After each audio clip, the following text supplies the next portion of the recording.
اس وقت یہ ہے کہ اصل نماز یہی ہے، یہ سورہ فاتحہ۔ چنانچہ میں آپ کو حدیث سنا رہا ہوں جو صحیح بخاری میں بھی ہے، صحیح مسلم میں بھی ہے، جامع ترمذی میں بھی ہے، سنن ابی داؤد میں بھی ہے، سنن نسائی میں بھی ہے، اور بہت سی کتابوں میں موجود۔ اور یہ عن عبادہ بن صامت رضی اللہ تعالی عنہ، حضرت عبادہ ابن صامت سے مرفوعا کہ حضور نے فرمایا لا صلاۃ لمن لم یقرأ بفاتحۃ الکتاب، اس شخص کی کوئی نماز نہیں ہے جس نے کہ سورہ فاتحہ کی تلاوت نہیں کی۔ اب اس سے ہمارے ہاں ایک بڑا اختلاف پیدا ہوا، وہ نوٹ کر لیجیے۔ ایک رائے یہ ہے آپ اگر علیحدہ نماز پڑھ رہے تو ظاہر بات ہے کہ آپ کو ہر رکعت میں خود پڑھنی ہی پڑھنی ہے سورہ فاتحہ۔ جب باجماعت پڑھ رہے ہیں، اب کیا امام پڑھ رہا ہے سورہ فاتحہ تو کیا مقتدی کو بھی پڑھنی چاہیے؟ اس حدیث میں جو الفاظ کی شدت ہے اس کی بنا پر رجحان یہ ہوتا ہے کہ یقیناً اس صورت میں ہر شخص کو لا صلاۃ لمن لم یقرأ بفاتحۃ الکتاب، جس نے کہ فاتحہ کی تلاوت نہیں کی، قرات نہیں کی، اس کی کوئی نماز ہی نہیں ہے۔ تو یہ موقف ہے امام شافعی کا، یہی مسلک ہے ہمارے اہل حدیث بھائیوں کا کہ آپ چاہے اکیلے نماز پڑھ رہے ہو، چاہے امام کے پیچھے پڑھ رہے ہو، اور چاہے امام جو ہے وہ جہری رکعت پڑھا رہا ہے اور چاہے سری رکعت پڑھا رہا ہے۔ خاموشی والی رکعت سورہ، آپ کو معلوم ہے کہ نماز جو زور اور عصر کی ہے تو چاروں رکعتیں جو ہے وہ سری ہے، مغرب کے اندر آ کر دو جہری ہیں ایک سری ہے، عشاء میں آ کر دو جہری ہیں دو سری ہیں، سورہ اور نماز فجر کے اندر دونوں جو ہیں وہ جہری ہے۔ تو چاہے جہری ہو چاہے سری ہو، آپ کو بھی لازماً جو مقتدی ہے اسے بھی سورہ فاتحہ پڑھنی ہوگی۔ اب اس کے لیے انہوں نے یہ طریقہ جو ہے تلقین کیا ہے کہ امام تیزی سے نہ پڑھے، رک رک کر پڑھ الحمدللہ رب العالمین، اس کے بعد اتنا وقفہ دے دے کہ جو مقتدی ہے وہ بھی کہہ لے اپنے دل میں یا پڑھ لے الحمدللہ رب العالمین الرحمن الرحیم۔ تو یہ رک رک کر پڑھنا، خاص طور پر اگر آپ کو موقع ہوا ہو کسی اہل حدیث امام کی امامت میں نماز ادا کرنے کا، تو آپ دیکھیں گے کہ بڑا فرق ہے۔ ہمارے جو حنفی امام الحمدللہ رب العالمین الرحمن الرحیم مالک یوم الدین ایاک نعبد و ایاک نستعین، چار آیتیں جو ہے وہ بھی ایک سانس میں پڑھ جائے گی، لیکن یہ کہ عام طور پر جو اہل حدیث حضرات ہیں وہ رک رک کر ٹھہر ٹھہر کر پڑھتے ہیں، ترتیل کے انداز میں پڑھتے ہیں۔ یا پھر دوسری شکل انہوں نے ایک اور کی، یہ آپ سعودی عرب میں جب کبھی نماز پڑھیں گے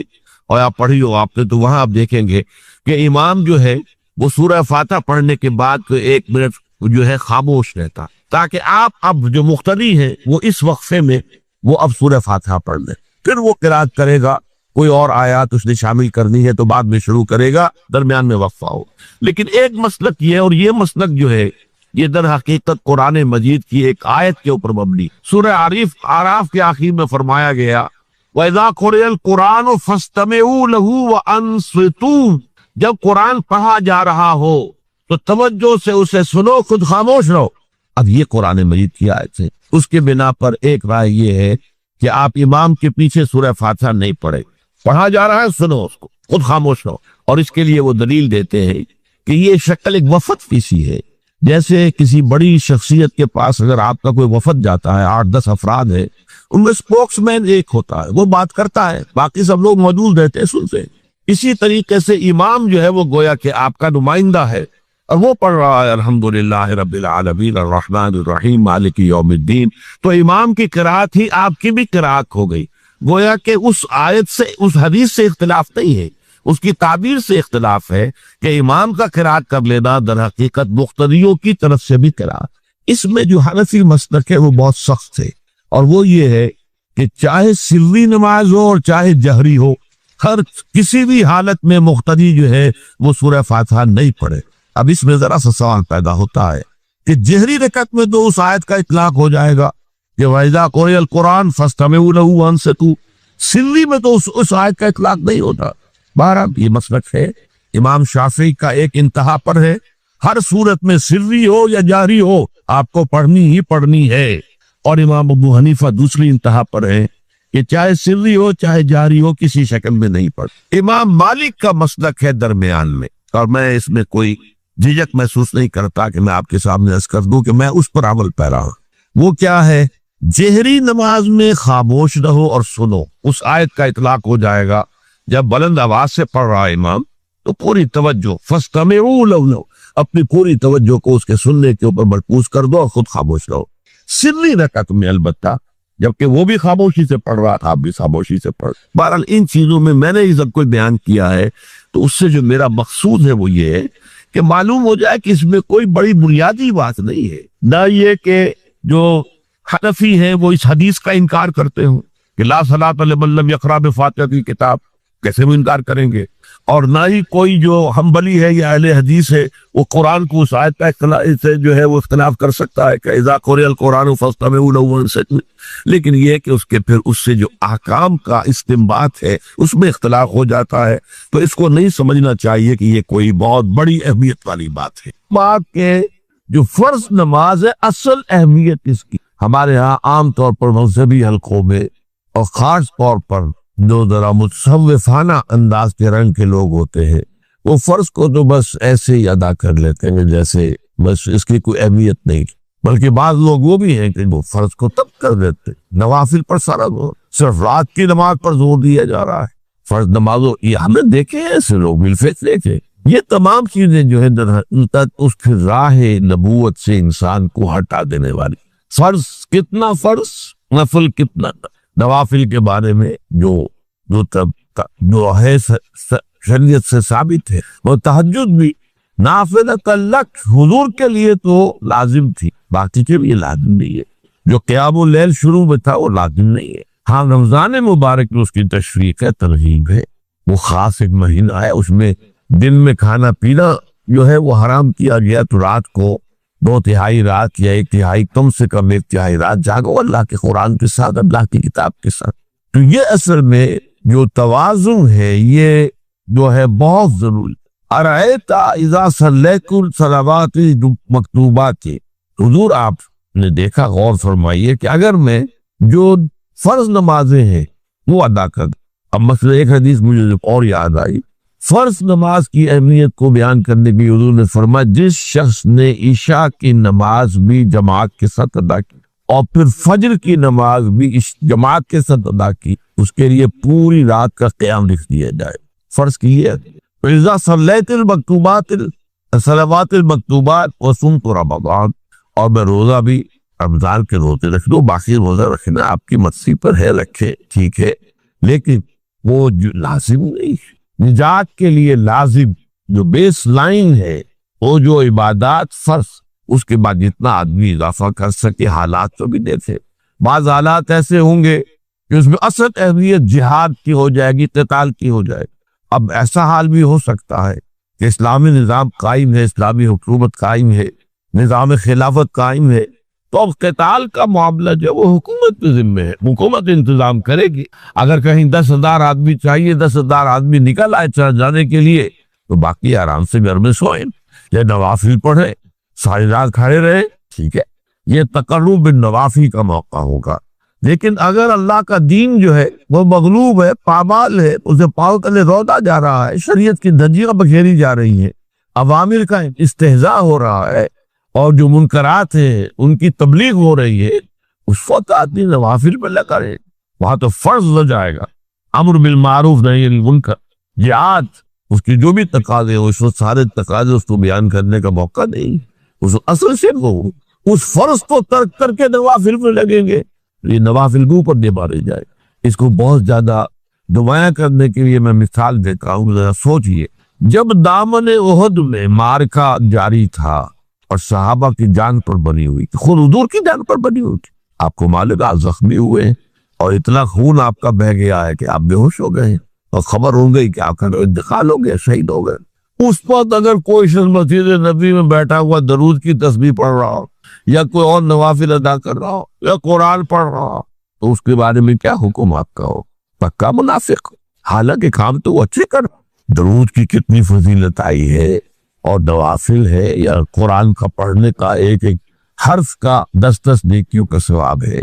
حق کے فوراً بعد والدین کے حق کا ذکر ہے. سورہ بقرہ کی آیت نمبر 83، اس میں بھی اللہ کے حق کے بعد والدین کا. سورہ نساء کی آیت نمبر 36، اللہ کے ساتھ شرک مت کرو، اللہ کی بندگی میں کسی کو شریک نہ ٹھہراؤ، والدین کے ساتھ حسن سلوک. سورہ انعام کا 19واں رکوع، توحید خداوندی کے فوراً بعد والدین کے ساتھ حسن سلوک. اسی طرح یہاں اور ایک مقام تو اور ہے جو ہم اپنے منتخب نصاب میں پڑھ چکے ہیں، جہاں اس طرح بریکٹ کیا ہے اللہ نے انشکرنی ولوالدیک، کرو شکر میرا اور اپنے والدین. اس میں نوٹ کر لیجئے چونکہ ادائے حقوق کا فلسفہ ہے، جیسا کہ میں تمہیدی جو گفتگو ہے اس میں عرض کر چکا ہوں. معاشرت کے اندر اصل شے دیکھنی ہے کہ کس کا کیا حق، وہ حق ادا کیجئے. اس میں ظاہر بات ہے کہ سب کا بڑا حق تو انسان پر اللہ کا ہے، خالق وہ، مالک وہ، رازق وہ، اور حقیقتاً رب بھی وہی ہے، پالنے والا وہی ہے. البتہ پالنے میں اللہ نے ذریعہ بنایا ہے والدین کو. انسان وجود میں آتا ہے والدین کے ذریعے، یہ جو بھی نعمت وجود عطا ہوئی ہے اس میں بھی ذریعہ واسطہ والدین بن. پھر جو ربوبیت ہے، پالنا پوسنا ہے، اس میں بھی اللہ کی ربوبیت کا سب سے بڑا ذریعہ، خاص طور پر اس وقت جب کہ انسان اپنے پاؤں پر کھڑا نہیں ہے، جیسے کہ آگے آ رہا ہے رب ارحمہما کما ربیانی صغیرا.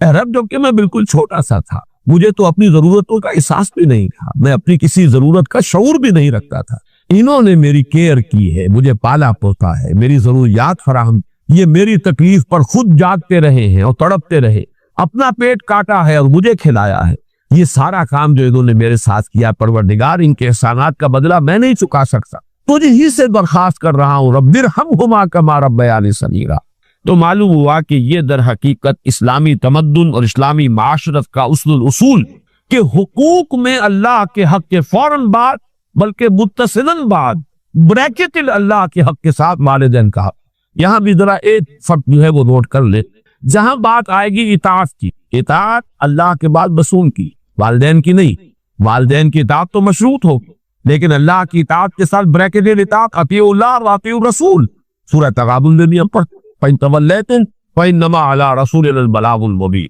اطاعت میں اللہ کے بعد فوراً اللہ کا رسول، محبت میں اللہ کے فوراً بعد اللہ کا رسول. قُلْ إِنْ كَانَ آبَاؤُكُمْ وَأَبْنَاؤُكُمْ وَإِخْوَانُكُمْ وَأَزْوَاجُكُمْ وَعَشِيرَتُكُمْ وَأَمْوَالٌ اقْتَرَفْتُمُوهَا وَتِجَارَةٌ تَخْشَوْنَ كَسَادَهَا وَمَسَاكِنُ تَرْضَوْنَهَا أَحَبَّ إِلَيْكُم مِّنَ اللَّهِ وَرَسُولِهِ وَجِهَادٍ فِي سَبِيلِهِ. تو گویا کہ اطاعت میں بھی اللہ کے فوراً بعد اللہ کا رسول صلی اللہ علیہ وسلم، محبت میں بھی اللہ کے فوراً بعد اللہ کا رسول صلی اللہ علیہ وسلم. لیکن ادائے حقوق شکر اس میں اللہ کے فوراً بعد والدین. معلوم ہوا کہ ہر چیز کا اپنا ایک تقاضا ہے، ہر مضمون میں اپنی ایک ترتیب علیحدہ ہو جائے گی. جہاں بات ارکان اسلام کی ہوگی، ارکان اسلام میں کلمہ شہادت کے فوراً بعد نماز کا ذکر آئے گا، لیکن جہاں حقیقت ایمان کا تذکرہ ہوگا، ایمان کے فوراً بعد جہاد کا ذکر آئے گا. ہر شے میں اپنے مضمون کے اعتبار سے ترتیب ہے وہ بدل جائے گی. تو یہاں نوٹ کیجئے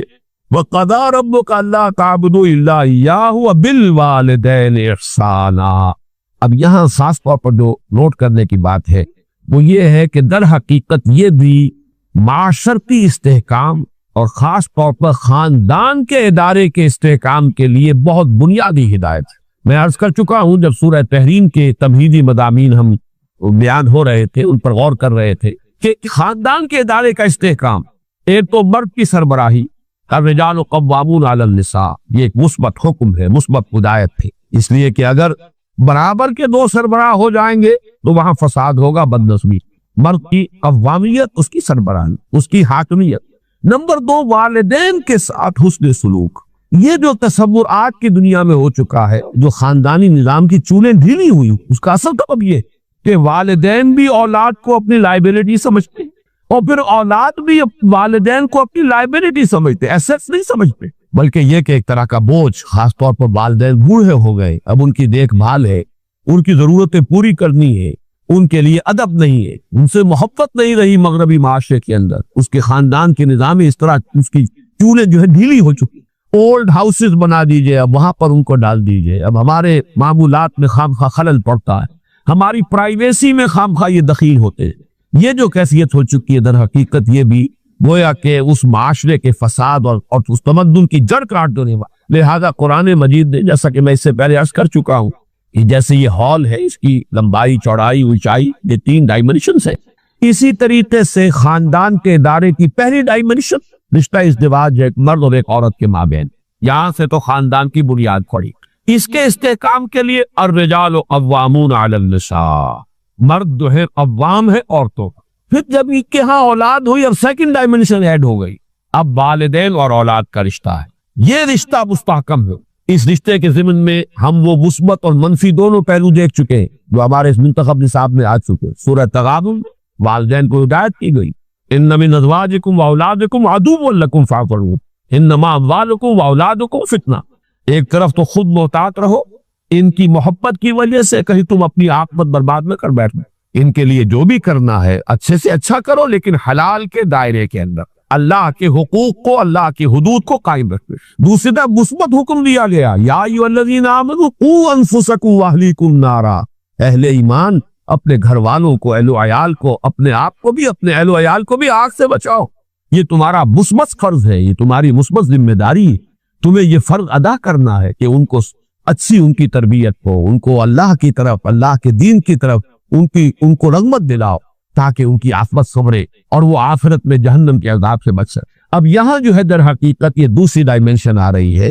کہ اگر والدین کا ادب، ان کا احترام معاشرے کے اندر یہ قدر موجود ہو تو پھر والدین بھی اپنے آپ کو پورے طور پر انویسٹ کر دیں گے اولاد کے اندر۔ لیکن اگر عام طور پر یہ نظر آ رہا ہو کہ اولاد تو والدین کی پرواہ نہیں کرتی، تو والدین بھی پھر فکر کریں گے، اپنی کمائی میں سے کچھ بچا کر رکھے، اپنے مستقبل کے لیے کچھ اہتمام کرے، وہ اپنے آپ کو پورے طور پر انویسٹ کرنے کے لیے تیار نہیں ہوگی۔ اور جیسا کہ آج کل آپ مغرب میں دیکھ رہے، خاص عمر ہوئی ہے، لڑکے کو بھی گھر سے نکال دیا، جاؤ اب کھاؤ پیو کماؤ، یہاں تک کہ لڑکیوں کو نکال دے، جاؤ اپنے پاؤں پر کھڑے۔ اس لیے کہ اب ہمیں جو کچھ کمانا ہے وہ اپنے مستقبل کے لیے، اپنے بڑھاپے کے لیے، اپنا بڑھاپا انشور کرنا ہے،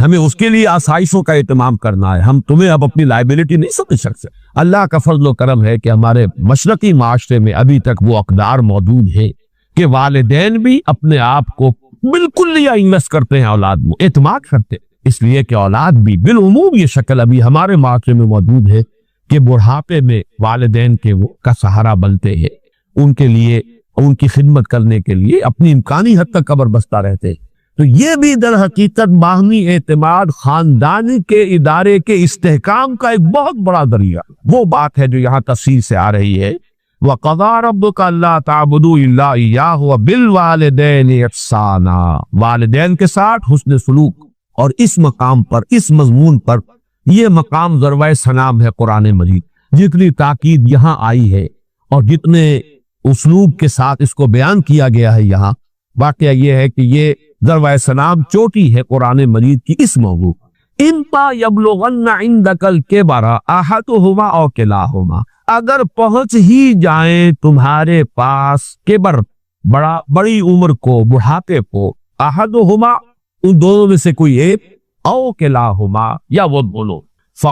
فلا تقل لہما اف، تو انہیں اف تک مت کہو۔ یہ اف کیا شے ہے؟ اف عربی زبان میں کہتے ہیں قابل نفرت شے ہے، جس سے گھن آتی، جیسے کہیں کوئی غلاظت ہے یا کہیں پر کوئی یہ ناخن تراشے گئے ہیں وہ کہیں پڑے ہوئے، ان سے جن سے انسان کو کچھ گھن سی آتی ہے۔ یہ ہے لفظ، اس کا مادہ جو ہے حمزہ اور فا، اس کا مادہ یہ ہے۔ تو اف کہنا جو ہے در حقیقت کچھ نفرت کا، استحقار کا انداز۔ فلا تقل لہما اف، تو انہیں اف تک مت کہو۔ قرآن مجید میں یہ لفظ آیا ہے، ایک تو یہ کہ حضرت ابراہیم علیہ السلام نے کہا تھا اف لکم وما تعبدون، بڑی نفرت اور حقارت کے ساتھ اپنی قوم سے خطاب کر کے کہا تھا تمہارے لیے اور تمہارے معبودوں کے لیے تف ہے، تم پر بھی اور تمہارے معبودوں پر بھی، یعنی یہ کہ میں ان سب سے بری ہے اور میرا ان سے کوئی کسی قسم کا کوئی تعلق نہیں۔ انی وجہت وجہی للذی فطر السماوات والارض حنیفا وما انا من المشرکین۔ اور یہی لفظ ایک مرتبہ آیا ہے سورہ احقاف کی آیت نمبر 17 میں کہ جو ناخلف اولاد ہوتی ہے وہ اپنے والدین سے جس طریقے سے مخاطب ہوتی ہے، اف لکما اتعداننی، کس کا کیا آپ ڈھکوسنے کی باتیں کر رہے ہیں؟ کیا مجھے بتا رہے ہیں کہ میں جب مر جاؤں گا اور مٹی ہو کر مٹی میں مل جاؤں گا پھر مجھے اٹھا لیا جائے گا؟ تو وہاں بھی لفظ اف آیا۔ تو یہاں نوٹ کیجئے، فلا تقل لہما اف، انہیں اف تک نہ، کسی معاملے میں کہیں انہیں یہ احساس، اس کو اصل مفہوم سمجھیے، ان کے احساسات مجروح نہ ہو، یہ ہمیں کوئی اپنے اوپر بوجھ سمجھ رہے ہیں یا یہ کہ ہم سے کسی درجے میں کوئی نفرت کر رہے ہیں، ہمیں اب کوئی بنظر استحقار دیکھ رہے ہیں۔ اولاد کی طرف سے یہ طرز عمل والدین کے لیے ظاہر بات ہے کہ نہایت ان کے جذبات کو مجروح کرنے والا ہوگا۔ فلا تقل لہما اف ولا تنہرہما، جھڑکو مت۔ یہ آگے بات مزید واضح ہو جائے گی۔ کبھی ایسا ہوتا ہے کہ بڑی عمر کو والدین پہنچ گئے ہیں تو جیسے خود قرآن مجید میں سورہ حج میں بیان کیا گیا ارذل العمر، ایک بڑی عمر ایسی بھی ہوتی ہے کہ وہ جس کو ارذل عمر کہا گیا ہے، اور اس میں کہ لا یعلم من بعد علم شیئا، انسان کے حافظے میں، ذہن میں، سوچ میں وہ ترقی معکوس شروع ہو جاتی، بلکہ یہ کہ بچپن کی سی کچھ باتیں جو ہے وہ عود کر آتی ہیں، لوٹ کر آ جاتی ہیں، وہی عادتیں، وہی خواہشات۔ اس ظاہر بات ہے کہ اس وقت والدین کی ہر بات نہیں مانی جا سکتی، ان کی کسی فرمائش کو رد بھی کر دینا پڑے گا، لیکن لا تنہر، جھڑکو مت، بات جو ہے وَقُلْ لَهُمَا قَوْلًا كَرِيمًا، بات کرو ان کے ساتھ نرمی کے ساتھ، ادب کے ساتھ، شائستگی کے ساتھ۔ کسی فرمائش کو اگر رد بھی کر دینا ہے تو جھڑکنے کے انداز میں نہیں، ڈانٹنے اور ڈپٹنے کے انداز میں، وَلَا تَنْهَرْهُمَا وَقُلْ لَهُمَا قَوْلًا كَرِيمًا، اور ان سے بات کیا کرو، گفتگو کرو، ان کے سے مخاطب ہو تو بڑے ادب کے ساتھ، نرمی کے ساتھ، شائستگی کے ساتھ، تہذیب کے ساتھ، ان کے مقام اور مرتبے کو ملحوظ رکھتے کہ تین جو سب سے بڑے بڑے گناہ ہیں، وَالَّذِينَ لَا يَدْعُونَ مَعَ اللَّهِ إِلَٰهًا آخَرَ، وہ لوگ کہ جو اللہ کے ساتھ کسی اور الہ کو پکارتے نہیں ہیں، کسی اور سے دعا نہیں کرتے، وَلَا يَقْتُلُونَ النَّفْسَ الَّتِي حَرَّمَ اللَّهُ إِلَّا بِالْحَقِّ، نہیں انسانی جان کو قتل کرتے ہیں جسے کہ اللہ نے محترم قرار دیا ہے مگر حق کے ساتھ، یعنی کوئی قانون کی دفعہ ان کے اوپر لاگو ہو جائے تو بات دوسری ہے، قتل عمد کے قصاص میں قتل ہوگا، یا یہ کہ زنا اگر شادی شدہ مرد یا عورت کرتے ہیں تو ان کی سزا جو ہے وہ رجم ہے، جو قتل کی ایک بہت ہی شدید شکل ہے، یا مرتد کی سزا قتل ہے، اور یا پھر یہ ہے کہ کافر کو قتل کیا جا سکتا ہے جو حربی ہو، جس کے ساتھ جو جنگ ہے وہ ڈکلیئرڈ ہو۔ ان چار صورتوں کے علاوہ کسی انسان کو کسی حالت میں کسی جذبے کے تحت قتل کرنا جائز نہیں ہے، حرام ہے، حرام مطلق ہے۔ یہ ہمارے ہاں جو عزت کے نام پر آنر کلنگز جو ہو رہی ہوتی ہیں، یہ سب کے سب جو ہے جرم ہے اسلام کی نگاہ میں، کسی کو یہ حق حاصل نہیں ہے کہ اس طرح سے اپنے ہاتھ میں قانون کو لے لے۔ لیکن اس کے بعد فرمایا تھا کہ جو لوگ یہ کام کرتے ہیں تو پھر یہ ہے کہ یلقا اسامہ، وہ اس کی پاداش بھگت کر رہیں گے، یضاعف لہ العذاب یوم القیامہ، ان کے لیے قیامت کے دن عذاب دگنا کر دیا جائے گا، بڑھا دیا جائے گا، وَيَخْلُدْ فِيهِ مُهَانًا، اور وہ رہیں گے اس میں ہمیشہ ہمیش نہایت ذلت کے ساتھ، رسوا ہو کر، إِلَّا مَنْ تَابَ وَآمَنَ وَعَمِلَ عَمَلًا صَالِحًا، اس میں استثناء ہے کہ جو توبہ کرے اور تجدید ایمان کرے یا ایمان لائے، اگر پہلے کافر تھا تو ایمان لائے گا، اور اگر پہلے مسلمان تھا لیکن یہ کہ یہ گناہ سرزد اس سے ہوا تو گویا کہ ایک طرح کے کفر میں وہ داخل ہو گیا تھا، ایمان حقیقی سے محروم ہو گیا تھا، تو گویا کہ تجدید ایمان کرے، الا من تاب وآمن وعمل عملا صالحا، اور پھر اس کا عمل تبدیل ہو جائے، عمل درست ہو جائے، غلط کام کو فی الواقع چھوڑ دے، فاولئک یبدل اللہ سیئاتہم حسنات، تو یہ وہ لوگ ہیں کہ اللہ تعالیٰ ان کی برائیوں کو بھلائیوں سے بدل دے گا۔ یہ بات جو ہے بہت بلند ہے، اس میں اللہ تعالیٰ کی طرف سے وعدہ جو ہو رہا ہے کہ فَأُولَٰئِکَ يُبَدِّلُ اللَّهُ سَیِّئَاتِهِمْ حَسَنَاتٍ وَكَانَ اللَّهُ غَفُورًا رَحِیمًا وَمَن تَابَ وَعَمِلَ صَالِحًا، پھر دوبارہ تکرار کے ساتھ یہ بات آ چکی ہے، جو توبہ کرے اور پھر عمل اچھا کرے، فَإِنَّهُ يَتُوبُ إِلَى اللَّهِ مَتَابًا، تو وہ ہے جو حقیقت میں توبہ کرتا ہے اللہ کی جناب میں، جیسے کہ توبہ کرنی چاہیے، عمل میں کوئی تبدیلی نہ ہو اور توبہ کی تسبیح ہوتی رہے، استغفر اللہ ربی من کل ذنب واتوب الیہ، آپ نے 10 تسبیحیں کر لی، 1000 مرتبہ کہہ لیا، یہ سب زیرو ہے اللہ کی نگاہ میں۔ ذکر کا ثواب مل جائے گا کہ اتنا وقت آپ نے اللہ کا نام لیا ہے، اللہ کا ذکر کیا ہے، اس کا ثواب تو ملے گا، لیکن یہ توبہ نہیں ہے، اس سے کسی گناہ کی معافی کا کوئی سوال نہیں ہوتا، اس سے برائیوں کے بھلائیوں میں بدلنے کا کوئی امکان نہیں ہے، اس سے اس کی سزا سے بچنے کی کوئی سبیل نہیں۔ اب سورہ تحریم میں خاص طور پر ایک خاص جو پس منظر ہے اس کے اعتبار سے یہ آیت آ رہی ہے، یا ایھا الذین آمنوا توبوا الی اللہ توبۃ نصوحا، اے وہ لوگوں جو ایمان لائے ہو، اے ایمان کے مدعیوں، دعوے داروں، توبہ کرو اللہ کی جناب میں، لیکن وہ توبہ خالص ہونی چاہیے، توبۃ نصوحا۔ اس سورہ مبارکہ کے پس منظر کو نوٹ کیجئے تو اس میں ایک خطا اجتہادی کہہ لیجئے حضور سے ہو گئی تھی صلی اللہ علیہ وسلم، اگرچہ وہ خطا جانب خیر میں تھی، اچھے کام کے لیے تھی، برے کام کے لیے نہیں تھی، کہ آپ نے اپنی ازواج مطہرات کی دل جوئی کے لیے ایک شے جو اللہ کی طرف سے آپ کے لیے حلال تھی اس کو استعمال نہ کرنے کی قسم کھا لی، تو اس پر حضور کو روکا گیا، یا ایھا النبی لما تحرم ما احل اللہ لک تبتغی مرضات ازواجک، اے نبی کیوں آپ اپنے اوپر حرام ٹھہراتے ہیں وہ شے جو اللہ نے آپ کے لیے حلال قرار دی ہے؟ کیا آپ اپنی بیویوں کی رضا جوئی کے لیے ایسا کر رہے ہیں؟ واللہ غفور الرحیم، اللہ غفور ہے، رحیم ہے، اللہ نے آپ کی اس خطا سے درگزر کیا ہے، لیکن قد فرض اللہ لکم تحلۃ ایمانکم، اللہ تعالیٰ نے راستہ تمہارے لیے کھول دیا ہوا ہے کہ ایسی قسموں کو کھولا جا سکتا ہے جس کے لیے کہ سورہ مائدہ کے اندر کفارہ دے دیا گیا۔ تو گویا کہ حضور کو یہاں حکم دیا جا رہا ہے کہ آپ اپنے اس قسم کا کفارہ دیجئے، قسم کا، اور یہ جو قسم ہے اس کو کھول دی۔ نمبر 2 پہ پھر 2 ازواج مطہرات کا معاملہ آیا کہ حضور نے ایک راز کی بات کہی ایک زوجہ محترمہ سے، لیکن انہوں نے وہ راز جو ہے وہ دوسری زوجہ محترمہ کو پہنچا دیا جن میں زیادہ آپس میں قریبی تعلق تھا۔ تو گویا کہ یہ بھی ایک طرح سے خیانت ہو گئی، اس لیے کہ راز جو ہے وہ تو ایک امانت ہوتا ہے، اور خاص طور پر عائلی زندگی میں میاں بیوی کے درمیان کے جو معاملات ہوتے ہیں وہ تو بہت ہی رازداری پر مبنی ہوتے ہیں، اس لیے ان میں سے کوئی چیز جو ہے جس کو خاص طور پر کہا گیا ہو کہ یہ ایک راز کی بات ہے، یہ تم سے کہہ رہا ہوں، کسی اور سے کہنا نہیں ہے، تو اس میں جو غلطی ہوئی ہے وہ بھی ایک بڑی غلطی تھی حضرت عائشہ صدیقہ رضی اللہ تعالی عنہا ان کی۔ تو ان دونوں کے پس منظر میں پھر تیسری بات آئی کہ اہل ایمان اگر تم غافل ہو اپنے اہل و عیال کی طرف سے اس اعتبار سے کہ ان کا کردار کیسا بن رہا ہے، وہ اللہ کے بندے ہیں یا کوئی غلطیاں کر رہے ہیں، خطا کر رہے ہیں، تو دیکھو یہ تم ان کے ساتھ جو ہے وہ محبت نہیں کر رہے، عداوت کر رہے ہو، اس لیے کہ تمہاری اس نرمی، تمہاری اس شفقت اور ان محبت کے اندر اس درجے بڑھ جانا کہ اس میں اللہ تعالیٰ کے جو حرام کردہ امور ہیں ان میں بھی تم ملوث ہو جاؤ، تو یہ گویا کہ در حقیقت تم اپنے آپ سے بھی دشمنی کر رہے ہو اور ان سے بھی دشمنی کر رہے ہو۔ اپنے آپ سے دشمنی کر رہے ہو کہ تمہاری عاقبت خراب ہوگی، ان سے دشمنی کر رہے ہو کہ ان کی اگر تربیت غلط ہو جائے گی تو گویا کہ وہ جہنم کا نمالہ بنیں گے۔ اب اس 3 چیزوں کے پس منظر میں فرمایا جا رہا ہے یا ایھا الذین آمنوا توبوا الی اللہ توبۃ نصوحا، اے ایمان والو، اے ایمان کے دعوے دارو، اللہ کے جناب میں توبہ کرو، لیکن توبہ خالص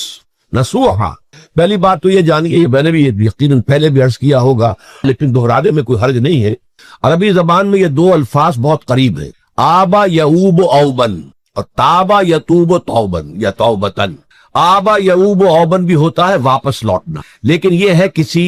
یعنی مادی چیز کی طرف سے واپس لوٹنا۔ ایک ہے تابا یتوب توبن یا توبتن، وہ کسی فعل سے، معنوی چیز سے پلٹ آنا، لوٹ آنا۔ چنانچہ ایک بڑی پیاری جو دعا حضور صلی اللہ علیہ وسلم مانگا کرتے تھے، آپ کی مسنون دعاؤں میں سے، جب آپ سفر پر گئے واپس گھر آئے تو گھر میں داخل ہوتے ہوئے آئبونا تائبونا لربنا حامدون، ہم پلٹ کر آ گئے ہیں سفر سے، وطن سے میں پہنچ گئے ہیں، گھر میں داخل ہو رہے ہیں، اور ہم اس حال میں بھی اپنے رب کی جناب میں توبہ بھی کر رہے ہیں، رجوع کر رہے ہیں اللہ کی جناب میں،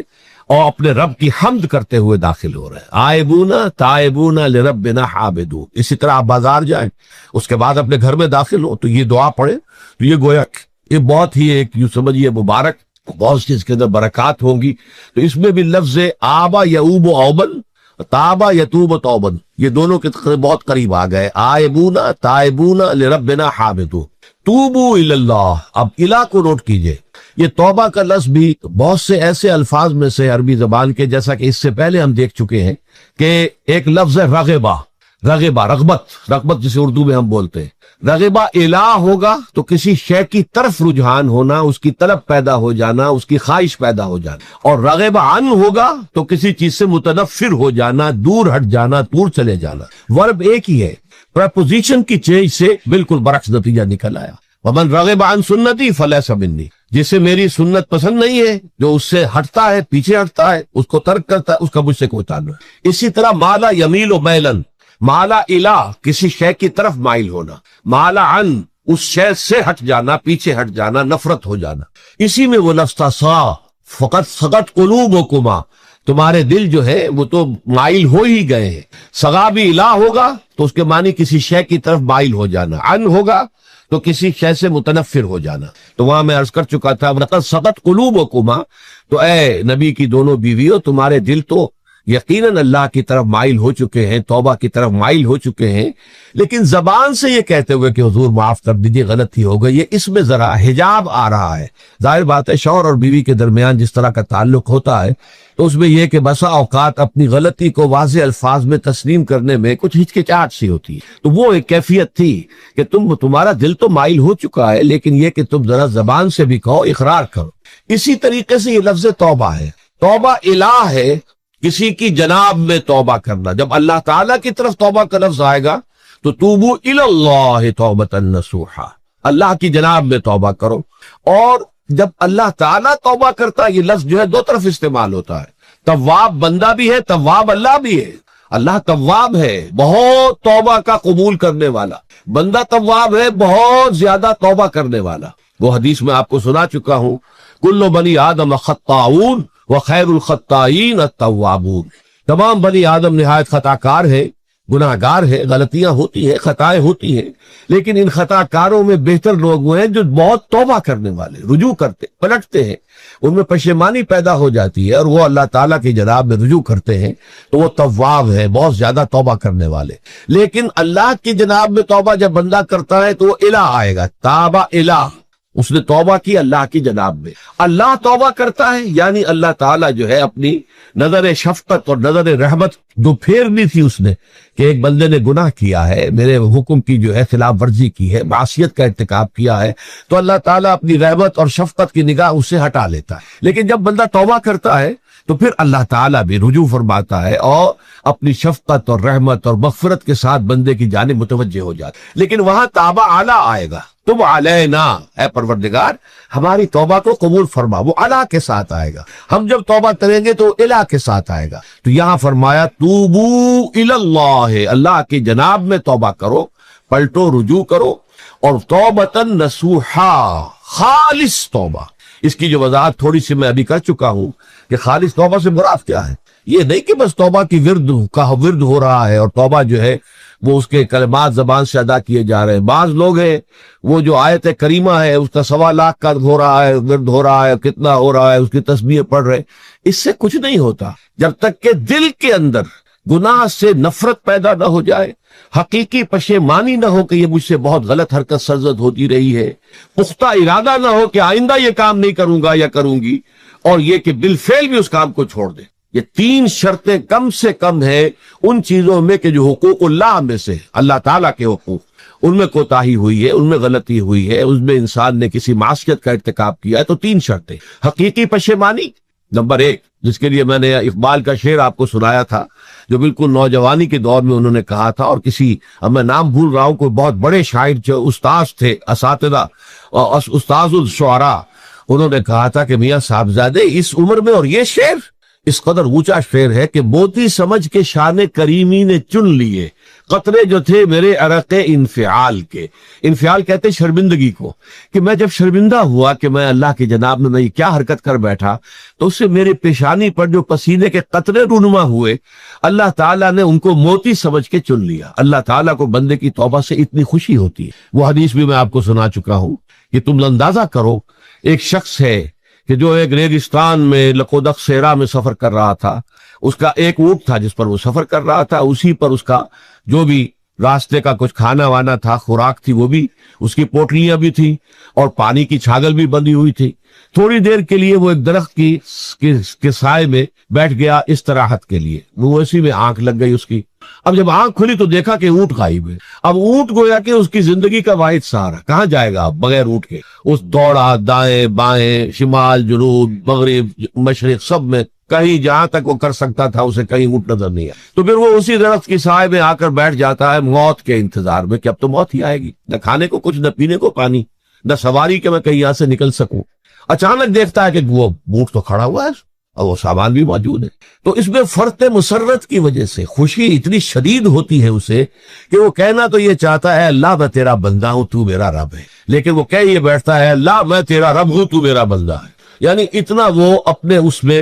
حواس کھو بیٹھتا ہے خوشی کی وجہ سے. اتنی ہی خوشی ہوتی ہے اللہ تعالیٰ کو اپنے کسی گناہ گار بندے کی توبہ سے. اب آپ اندازہ کیجئے، یہ ہے جو تشبیہ حضور صلی اللہ علیہ وسلم نے توبہ کی عظمت کے لیے بیان کی. تو اس کے حوالے سے، اور میں آپ کو فلسفے کے طور پر بھی بتا چکا ہوں کہ بہت بڑی غلطی جو ہے، جیسے ان دونوں صورتوں کا جو مرکزی مضمون میں نے بتایا تھا کہ خاندانی زندگی میں 2 انتہائی کیفیات پیدا ہوتی ہیں. یا میاں بیوی کی موافقت نہیں ہو رہی تو آخری حد ہے طلاق، یا یہ ہے کہ اتنی محبت ہو گئی ہے کہ محبت کی وجہ سے شریعت کی حدود کے اندر رد و بدل ہو رہا ہے. تو پہلے کے موضوع کے اوپر سورہ طلاق ہے اور دوسرے موضوع کے اوپر سورہ تحریم ہے. تو طلاق کے معاملے میں بھی عیسائیوں سے جو بہت زیادہ غلطی، بہت بڑی سرزد ہوئی، وہ یہ ہے کہ حضرت عیسیٰ نے یہ فرمایا تھا کہ جو شخص اپنی بیوی کو طلاق دیتا ہے گویا کہ ناحق، وہ گویا کہ اس سے زنا کرواتا ہے، یعنی یہ کہ طلاق ہو گیا اس کو، اب وہ بیچاری جو ہے وہ بے شوہر کے ہے، عام طور پر مطلقہ سے کوئی شادی نہیں کرتا،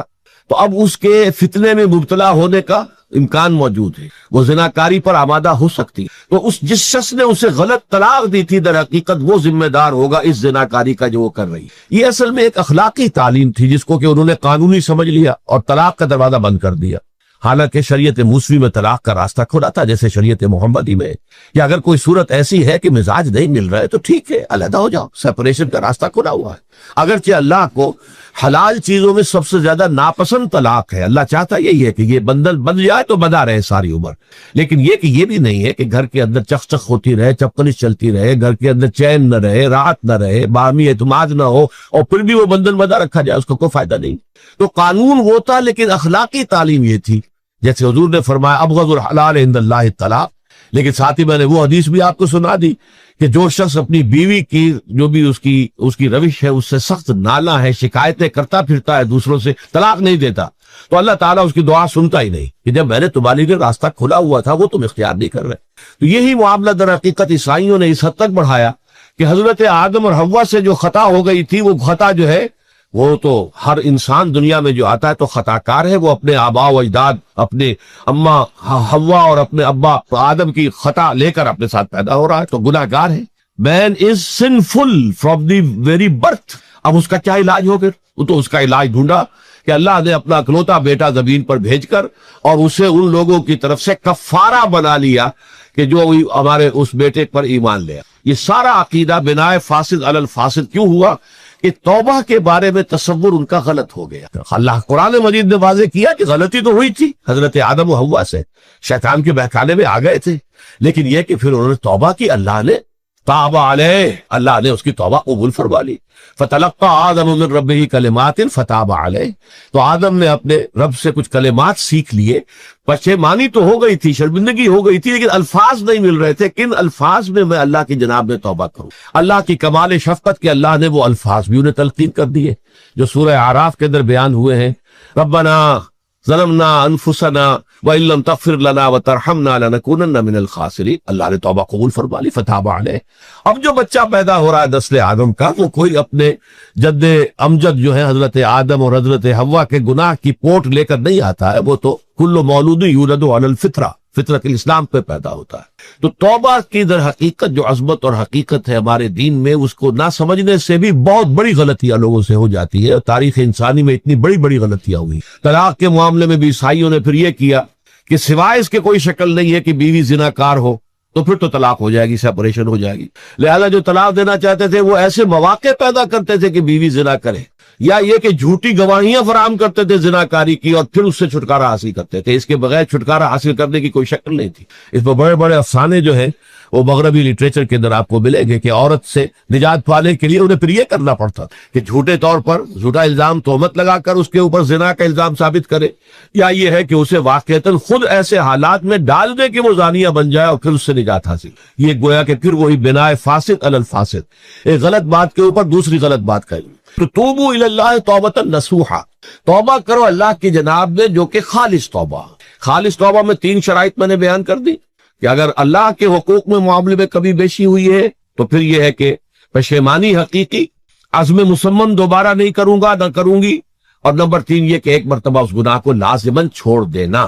اس کے بعد جو ہے اگر یہ حقوق العباد میں سے ہے تو ایک چوتھی اضافی شرط ہے، یا تو اس کی تلافی کرو، اس کا پیسہ مارا تھا تو پیسہ دو، بہن کا حق جو ہے وراثت میں کھایا تھا تو اس کو ادا کرو، یا اس سے معافی حاصل کرو، یا پھر ایک شکل ہو سکتی ہے کہ اگر وہ فوت بھی ہو گیا ہے، اب کوئی شکل نہیں ہے، اس کی طرف سے صدقہ و خیرات کرتے رہو، اللہ یہ میں کر رہا ہوں اس کے حساب میں اس کو جمع کر دے، اور میری جو کوتاہی تھی اس کو معاف فرما دے، اس کو جو ہے وہ ڈیبٹ کریڈٹ ہو جائے گا۔ ورنہ پھر آخرت میں یہ ہوگا کہ آپ کی نیکیاں اس کے حوالے کی جائیں گی، یا آپ کے پاس نیکیوں کا ذخیرہ بھی کافی نہ ہوا تو اس کے گناہ آپ کے پلڑے میں ڈال دیے جائیں گے۔ اور اسی کو حضور نے فرمایا کہ میری امت کا اصل مفلس وہ ہے۔ آپ نے پوچھا اتدرون من المفلس، آپ لوگ جانتے ہیں کہ مفلس کون ہوتا ہے؟ تو صحابہ نے وہی جواب دیا جو ہم میں سے ارشد جواب دے گا، المفلس عندنا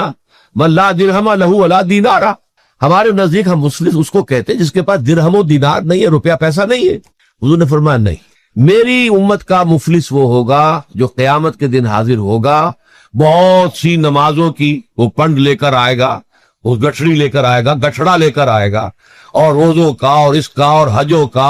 اور اس عمروں کا، لیکن وقت شتم ھذا واکل مال ھذا، اس نے مال کھایا تھا فلاں کا حرام طریقے سے، فلاں کو گالی دیتی تھی، فلاں کو تہمت لگائی تھی، حقوق العباد کے اندر جو ہے اس کی عزت پر حملہ کیا تھا، وہ سارے مدعی جمع ہو جائیں گے۔ اللہ تعالیٰ کسی سے کہے گا بھائی تم اس کی نمازیں لے جاؤ، کسی سے کہے گا اس کے روزے لے جاؤ، اچھا تم لو حج لے جاؤ، اس کے عمرے لے جاؤ، اور اس کے بعد بھی مدعی باقی ہوں گے، تو اب مدعیوں کے گناہ اس کے پلڑے میں ڈالے جائیں گے، اور پھر وہ دوسروں کے گناہوں کے بوجھ تلے دب کر جہنم میں جھونک دیا۔ تو یہ حقوق العباد کے اندر معاملہ اس سے بھی کہیں زیادہ سخت ہے کہ جو حقوق اللہ کا ہے۔ اللہ تو بڑا غفور ہے، رحیم ہے، اس کے اندر وہ رعایت بھی کرے گا، لیکن حقوق العباد کا معاملہ اللہ کہہ دے گا یہ میرا معاملہ ہے ہی نہیں، یہ تمہارا آپس کا معاملہ ہے، تمہیں اس میں تو جو بھی ہے لین دین کر کے ہی معاملہ چکانا ہوگا، دے دے کر معاملہ ہوگا، اس کے بغیر نہیں۔ تو توبوا الی اللہ توبۃ نصوحا عسیٰ ربکم ان یکفر عنکم سیئاتکم، این ممکن ہے، عسیٰ اصل میں امید دلانے کے لیے ہوتا ہے، شاید کہ ایسا ہو جائے، لیکن جب اللہ کی طرف سے یہ لفظ آتا ہے تو یہ یقینی معنی، یقینی وعدے، اللہ کا وعدہ ہے، اگر تم یہ توبہ نصوح کرو گے تو اللہ کا وعدہ ہے تم سے کہ وہ تم سے تمہاری برائیوں کو دور کر دے گا۔ یہ تکفیر کے لفظ کو بھی سمجھ لیجئے، کفر کا اصل معنی ہے چھپا دینا، دبا دینا، اسی لیے گناہ کا کفارہ ہوتا ہے۔ آپ سے گناہ ہو گیا، آپ نے کفارہ دے دیا تو گناہ چھپ گیا، دب گیا، اس کے اثرات زائل ہو گئے، وہ آپ کے نام اعمال سے اس کو ختم کر دیا، یہ ہے کفارہ، کفارہ۔ کفار جمع ہے کافر کی، کافر جو ہے وہ حق کو چھپاتا ہے، اللہ کی دعوت جو دی جا رہی ہے اس کو دباتا ہے، تو اس معنی میں وہ کافر ہے، انکار کرتا ہے۔ لیکن یہ کہ ایک کفران نعمت ہے، کسی نے آپ پر احسان کیا ہے اور آپ اس کا احسان نہیں مان رہے، آپ کے لیے دل میں اس کے لیے کوئی احسان بندی کے جذبات پیدا نہیں ہوئے، تشکر کا جذبہ پیدا نہیں، یہ کفران نعمت ہے۔ تو تکفیر کس کو بھی کہتے، تکفیر اسے بھی کہتے ہیں مسلمان امت میں سے کسی کو نکال دینا، اس لیے کہ وہ بنیادی عقائد میں علیحدہ ہو گیا ہے، تو یہ پرجنگ ہے، یہ بھی تکفیر ہے۔ تو تکفیر اعمال کیا ہے کہ برے اعمال کو دھو دے گا تمہارے نام اعمال سے، بل اور نمبر 2 تمہارے دامن کردار سے بھی دھو دے گا، جو غلطیاں تمہارے اوپر چلی آ رہی تھی، اتنے عرصے تک تم کرتے رہے ہو، تمہارا کردار جو ہے اس سے مقدر ہو گیا ہے، اس کے اندر جو ہے خرابی پیدا ہو گئی ہے، تو اللہ اس کو بھی دھو دے گا۔ تو دنیا میں بھی تکفیر کا اثر ہوگا کہ انسان کی اصلاح ہو جائے گی، اس کی سیرت و کردار جو ہے صحیح رخ پر آ جائیں گے، اور آخرت میں یہ ہے کہ اس کا جو اعمال نامے میں جو گناہ درج تھا وہ وہاں سے صاف کر دیا جائے گا، محو کر دیا جائے گا۔ یہ تکفیر 2 گناہ ہے، اور اس میں جو ہم سورہ الفرقان میں پڑھ کر آئے ہیں وہ اس سے بھی اگلی بات ہے، اولئک یبدل اللہ سیئاتہم حسنات، جہاں گناہ کا اندراج تھا وہاں اب نیکی کا اندراج ہو جائے گا، تمہاری سیرت و کردار میں جو گناہ کا پہلو تھا وہ اب نیکی کے پہلو میں بدل جائے گا۔ یہ تکفیر گویا کہ دنیا میں بھی اور آخرت میں بھی۔ عسیٰ ربکم، امید ہے اور اللہ کا وعدہ ہے کہ وہ تم سے تمہاری برائیوں کو دور کر دے گا۔ مطلب یہ کون انسان ہے جو برائی سے بالکل پاک ہے؟ کل بنی آدم خطاؤن و خیر الخطائین التوابون۔ توبہ کرو، توبہ نصوح کرو، اللہ تعالیٰ دھو دے گا، تمہارے دامن کردار سے بھی داغ اور دھبے صاف کر دے گا، اور تمہارے اعمال نامے سے بھی۔ وَيُدْخِلَكُمْ جَنَّاتٍ تَجْرِي مِن تَحْتِهَا الْأَنْهَارُ، اور تمہیں داخل کرے گا ان باغات میں جن کے نیچے یا جن کے دامن میں ندیاں بہتی ہوں گی۔ يَوْمَ لَا يُخْزِي اللَّهُ النَّبِيَّ وَالَّذِينَ آمَنُوا مَعَهُ، وہ دن کہ جس دن اللہ رسوا نہیں کرے گا نہ نبی کو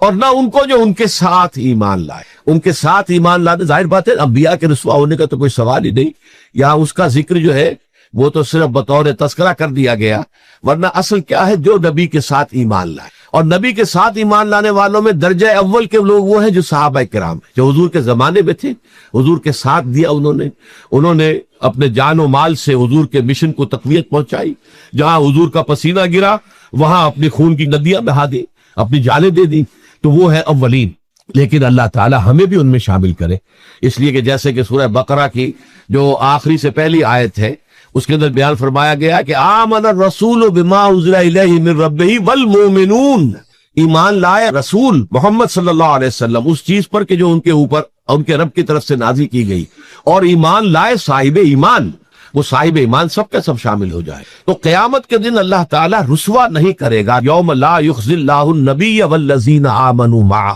جس دن کہ اللہ تعالیٰ رسوا نہیں کرے گا نہ اپنے نبی کو صلی اللہ علیہ وسلم اور نہ ہی ان کو کہ جو ان کے ساتھ ایمان لائے. اور یہ آخرت کی رسوائی جو ہے بہت بڑی رسوائی ہے. دنیا کی رسوائی انسان جو ہے اس کو بہت ہلکا سمجھے، آخرت کی رسوائی بہت بڑی ہے. پوری خلق خدا جہاں جمع ہوگی، پوری انسانیت جمع ہوگی، تمام آدم سے لے کر آخری انسان تک جمع ہوں گے، اور وہاں اگر رؤوس الاشہاد ہمارا پردہ چاک کیا جائے، ہمارے گناہوں کو جائے اعلان کیا جائے، تو وہ کتنی بڑی رسوائی ہوگی. اسی لیے یہ دعا مانگتے رہنا چاہیے، اللہم ربنا اجرنا من خزی الدنیا والآخرہ. اے اللہ ہمیں بچا لے، دنیا اور آخرت دونوں کی رسوائی سے بچا لے. دنیا کی رسوائی یہ ہے کہ آپ کی کسی غلط کام کا چرچا ہو جائے، دنیا کے اندر پھیل جائے، آپ کی جو ہے عزت جو ہے وہ داغدار ہو جائے. اس سے بھی اے اللہ بچا لے، پردہ ڈال دے. جیسے کہ حضور نے لفظ استعمال کیا، اللہ یتغمدنی ربی برحمتہ، اللہ یہ کہ میرا پروردگار